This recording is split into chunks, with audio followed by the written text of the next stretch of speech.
যে পুলিশের লকআপে বা হেফাজতে মারা গেছে, এটা তো দিনের আলোর মতো সত্যি।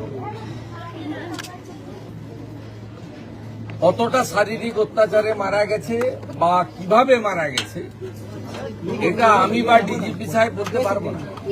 3 জন ডাক্তারের নেতৃত্বে যে পোস্টমর্টম হয়েছে ভিডিওগ্রাফি দেখে, তাদের রিপোর্ট যতক্ষণ না পুলিশ আইও কালেক্ট করছে ততক্ষণ এটাতে কনক্লুশনে আসা যাবে না যে পুলিশের গাফিলতি প্রমাণিত, কারণ তাদের কাস্টডিতে মারা গেছে।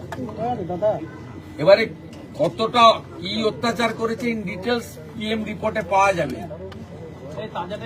আমরা প্রাথমিকভাবে